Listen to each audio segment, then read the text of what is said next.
Llegamos al final de una semana en la que hemos aprendido a distinguir cómo la Biblia nos presenta a Dios como inmutable, pero también cómo se relaciona con nosotros, y en ese sentido el pastor Dani Perla, que está con nosotros, nos ayudaba a ver esa expresión, se adapta a nosotros, a nuestra respuesta, para tratar de salvarnos, porque su gran propósito es salvarnos.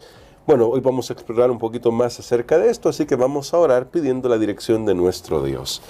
Bondadoso Padre que estás en las alturas de los cielos, gracias te damos por lo que hemos aprendido y todavía lo que nos falta por aprender, no solo hoy, sino el resto de nuestro estudio que estamos haciendo sobre tu amor y tu justicia.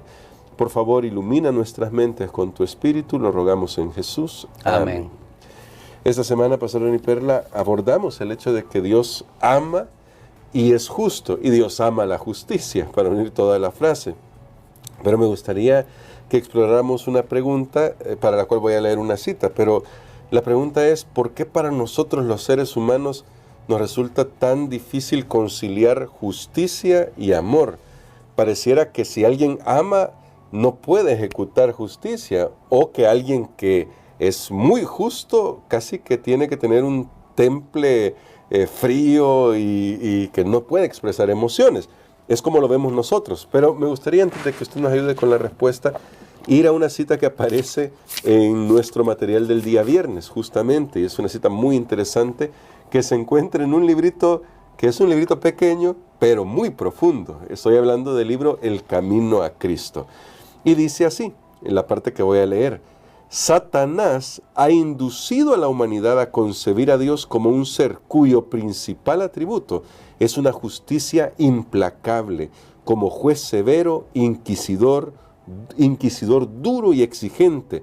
Representa al Creador como alguien que vela con ojo inquisidor para descubrir los errores y las faltas de los seres humanos y hacer caer sus juicios sobre ellos.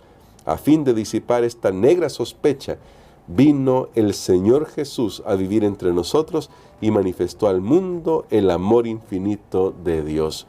Y pastor, usted lo decía en la semana, lo que Satanás hace es cuestionar los motivos de Dios. Entonces, teniendo esto como telón de fondo, ¿cómo deberíamos entender la justicia de Dios y la justicia como concepto en realidad? Muy bien, creo que esta semana ha sido una semana muy intensa, muy interesante con respecto al tema del amor y de la justicia. Y claro, hermano Gerson, creo que nosotros a veces encontramos difícil conciliar esos dos términos, amor y justicia, porque sí, parecen tan opuestos.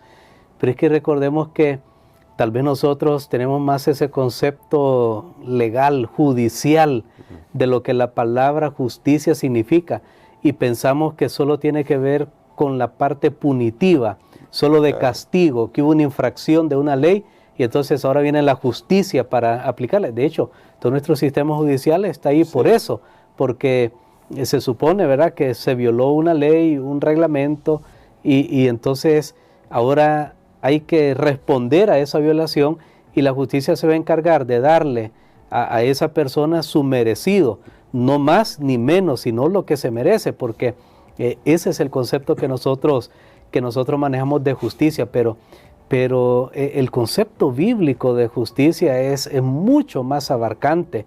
Cuando la Biblia dice que Dios es justicia, en primer lugar, estamos hablando que es parte esencial del carácter de Dios, así como lo es su amor, porque la justicia, yo creo que de paso lo habíamos definido en algún momento anterior, la justicia es en realidad, es el ser de Dios que actúa de una manera correcta.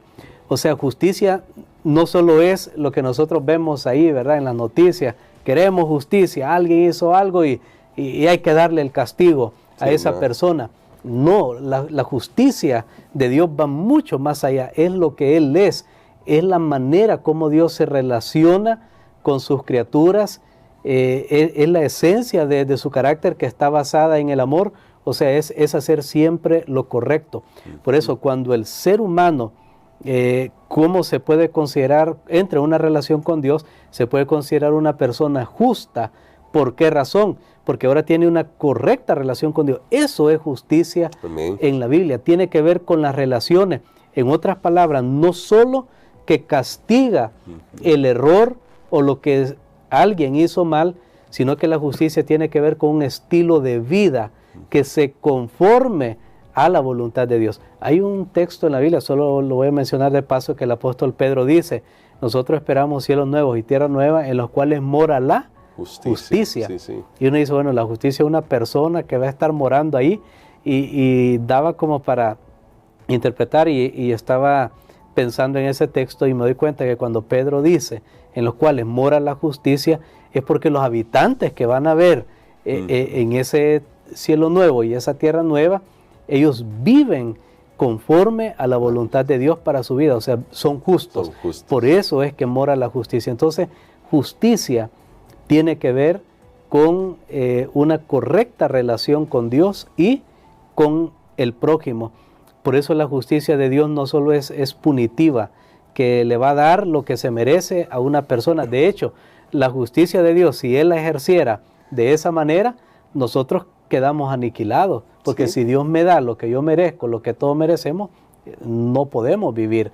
Pero entonces ahí viene la misericordia. Entonces Dios toma el castigo, ya viendo la justicia desde el punto de vista teológico. Claro. Ya Dios toma el castigo sobre sí mismo y entonces me permite, a la vez Él es justo porque hay una compensación por la falta cometida, pero a la vez salva al que cometió la falta. Eso es la justicia de Dios, pero la justicia de Dios también es restaurativa, es restauradora, porque, por ejemplo, digamos que hay una persona en un barranco, se cayó allá al fondo de un abismo, y entonces se rescató a esa persona. Se lo puede rescatar y dejarlo ahí en la orilla de la calle. Bueno, ya lo rescatamos, ahora usted siga su camino. Entonces, Dios podría rescatar al ser humano de esa manera y ahora el ser humano tiene que ver qué hace. Pero no, la justicia de Dios es restaurativa. Ahora pone a esa persona en un nuevo estilo de vida y le da todo lo que necesita. Cuando una persona obedece los mandamientos de Dios, se puede considerar que esa persona está viviendo en justicia, y cuando hay justicia hay paz. ¿Vean por qué no hay paz en nuestro mundo? Porque hemos hecho a un lado la ley de Dios. Claro. Entonces no estamos viviendo en justicia. Entonces veamos la justicia no solo como la aplicación de un castigo por una falta cometida, sino la acción de vivir correctamente, basado en una ley. ¿Cuál ley? La ley moral de Dios. Cuando entendemos la justicia desde esa perspectiva, entonces ahora no es difícil reconciliarlo con el amor, porque vemos que en verdad, ¿sabe? Hermano Gerson, hay una pregunta y voy a tener que interrumpir lo que iba a decir, pero en esta semana, meditando en toda esta lección, me puse a pensar, cuando nosotros permitimos que la justicia de Dios habite en nuestra vida, o sea, su carácter, su esencia de amor, su bondad, la pregunta es, cuando yo guardo los mandamientos, ¿lo hago por evitar un castigo o lo hago pensando en el bienestar de los demás? Eso es que lo que Dios quiere es que nosotros guardemos su ley, seamos justos por amor a los demás, o sea, por el bien de los demás, y no solo mío. Porque, ¿y por qué introduje esto? Parece que es otro tema, pero no. Porque la Biblia dice que nosotros podemos ejercer una justicia, pero que es como trapo sucio. Todo el mundo está familiarizado con ese texto, que todas nuestras justicias son como trapos sucios. De hecho, la palabra original es otra cosa, pero significa eso, algo corrompido. Así son nuestras justicias. ¿Por qué no basta con decir, no, es que estoy guardando la ley de Dios, estoy guardando aquí, ya cumplí, pero no le hablo a aquel, no me relaciono con este, no hago esto? Allí nosotros estamos guardando la ley por nosotros. Bueno, una persona puede guardar la ley y decir, bueno, no voy a cruzar el semáforo en rojo porque me van a poner una multa, no me voy a meter a la casa de otra persona porque me van a llevar preso. Entonces, toda la base es el egoísmo, pero ya nosotros nos paramos un día y nos detuvimos para pensar, ¿qué tal si comienzo a guardar la ley de Dios pensando en el bienestar del otro, en el bienestar de los demás? Cuando hagamos eso, estaremos viviendo totalmente en justicia. Amén. Esa es la justicia más amplia de la cual habla la palabra de Dios. Y bueno, creo que usted lo destacaba, es el aspecto relacional, esas relaciones con Dios y con el prójimo, que eso nos debería de hacer un llamado a nosotros. Y justamente en este aspecto relacional me lleva a un tema que en la semana exploramos, pastor, y que me gustaría que usted nos ayudara a recordar y a tenerlo claro en nuestra mente hacia el final de la semana, porque es el tema de cuándo Dios se arrepiente y qué significa eso si nosotros sabemos que Dios no cambia. Y cómo equilibramos ambos conceptos. Dios no cambia, Él jamás cambia, es moralmente perfecto, pero luego se arrepiente. ¿A qué se refería eso? Muy bien, yo invito a nuestros amigos que si pueden retroceder esta semana y buscar las lecciones tal vez del miércoles, del martes, miércoles en adelante, ahí hay una respuesta más completa, pero que lo voy a resumir ahora. Dios es una persona que no va a cambiar nunca su esencia, su carácter. Amén. De amor y de justicia, entendido como lo que vimos al principio. Eso no va a cambiar nunca, eso tiene que ver con la moral de Dios. El día, si Dios cambiara eso, este universo se destruiría, caería en un caos, porque lo que mantiene el universo en realidad, voy a decirlo, existiendo, flotando, como quiera imaginárselo usted, es eso, es Dios, sus leyes, y siempre está la ley ahí, porque el amor, justicia, ley, todo está relacionado, pero Dios no cambia nunca en su esencia, pero Él ha condescendido en tratar con los seres humanos. Y entonces nosotros que somos imperfectos totalmente, Dios conoce el futuro, conoce todo, conoce el principio y el final, conoce todo. Pero como Él entra en una relación con nosotros, Él nos da sus advertencias, sus consejos, sus promesas. Y si nosotros no hacemos lo que Él pide, Él nos da una advertencia, mira, te va a pasar esto. Pero si la persona viene y cambia de parecer, entonces Dios también aparece como que Él cambia y dice, bueno, yo había dicho que iba a pasar esto, pero ya no. ¿Por qué? Porque ya tú te arrepentiste. A eso se refiere la Biblia cuando habla de el arrepentimiento de Dios. Es porque Él está esperando nuestra respuesta. Y esto es bien importante, hermano Gerson, entenderlo, porque no es que Dios decreta que ya, bueno, yo ya dije que este se va a perder, este se va a salvar, ya dije que esto va a pasar. No, Dios va moviéndose. En las próximas lecciones vamos a ver algo de libre albedrío como nunca lo hemos visto antes. Pero por ahora es importante considerar eso. Dios no cambia nunca su esencia de amor, justicia, bondad. No puede mentir, no miente. Sus promesas son seguras y se van a cumplir. Pero recordemos que a veces hay ciertas condicionalidades a esa promesa. Y Dios en ese sentido es que muchas veces tiene que adaptarse a la respuesta del ser humano. Dios ya sabía que esa persona iba a dar esa respuesta, sí, pero recordemos que para Dios mostrar que Él ha dado amplia oportunidad a cada persona para que se desarrolle, entonces Él tiene que permitir que la persona, que el ser, que la criatura dé una respuesta. Claro. Y por eso Él aparece que cambia en relación a esa respuesta. No, el ejemplo clásico, Nínive. Sí. Dios había dicho que Nínive había ya pecado en extremo, tenía que ser destruida, era parte de la corrección de la disciplina de Dios, pero los ninivitas no solo en ese momento bien interesante, tuvieron una noción de Dios y no solo se arrepintieron para que lo destruyera, sino que comenzaron a ejercer un cambio, comenzaron a vivir en base a la justicia de Dios y entonces Dios pudo perdonarles a ellos. ¿Sabía Dios que se iban a arrepentir? Claro, hasta el mismo Jonás dice, es que yo sabía que tú te ibas a compadecer de ellos. Pero noten, qué bueno es saber esto, que Dios no es alguien estático, porque tal vez tenemos que contrastar esto. ¿Y por qué estudiar esto? Porque de alguna manera hay alguna teología predeterminista, clásica, que pone, no, Dios ya dijo esto y así tiene que ser, y pues el ser humano ahí que vea cómo se la juega, ¿verdad? Pero no, creo que podemos entender entonces siempre el amor y la justicia de Dios. Y ahora, pastor, para finalizar, aunque también es un tema que se va a comenzar a abordar a partir de la próxima semana, ya en la semana se nos planteaba esta pregunta y creo que es importante que comencemos a esbozar una respuesta, porque si Dios es bueno, que Él es bueno y además es justo, entendiendo la justicia como ya nuestro pastor nos lo aclaraba y explicaba este día para que esté claro en nuestra mente, ¿por qué es que a veces luchamos con ese tema de la bondad de Dios y de cuán justo es Dios por las cosas que vemos en este mundo o por las cosas que nos han pasado? Porque de repente nos han pasado algunas cosas y nosotros tal vez comenzamos a pensar en nuestra cabeza, ¿por qué Dios permitió que sucediera esto? ¿Por qué, si Él es tan bueno, terminó pasándome esto a mí, a mi familia, a un ser querido o en la sociedad?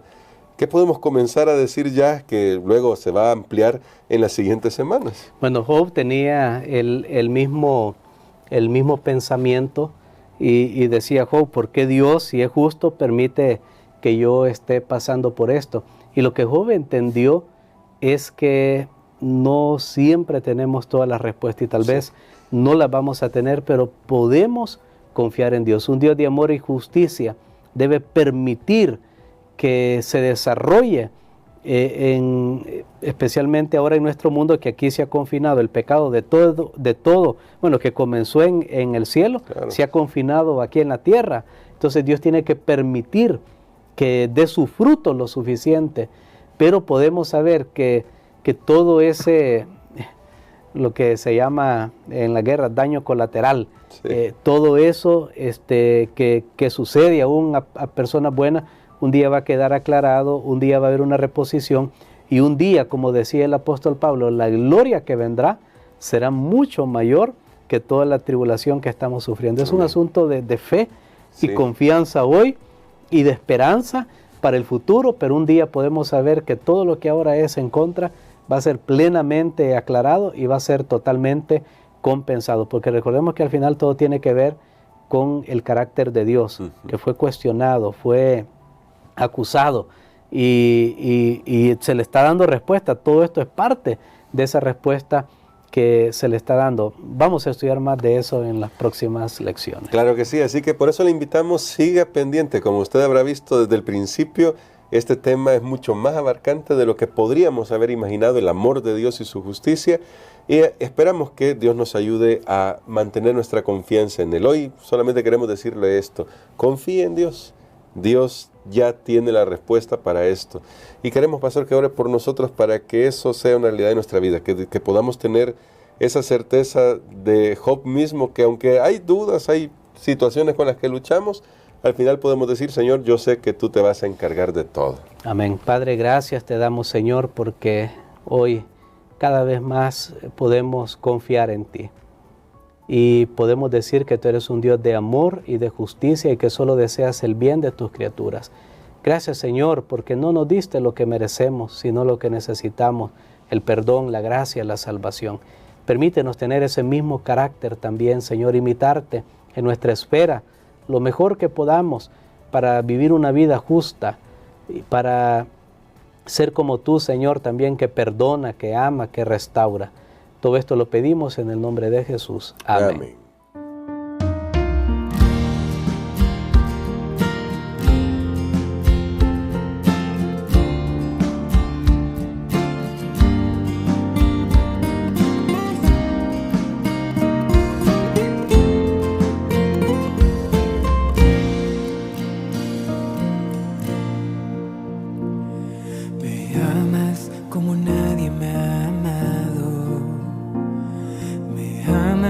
Como nadie me amará, me entregas tu amor de pura gracia, tu amor es incondicional, tu amor no depende de lo que haga, tu amor no depende de quién soy, por gracia me perdonas y me limpias. Por gracia tú me das la salvación. Maravilloso amor, oh Jesús,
como nadie